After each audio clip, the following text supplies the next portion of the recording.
Listen. Story 21. Good at something. There once was a little boy whose brother and sister were good at sports, but he was not.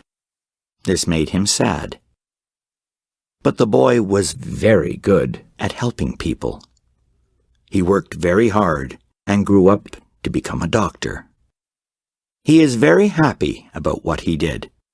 I know, because I was that little boy. We're all good at something. Just a little pinch. Read aloud.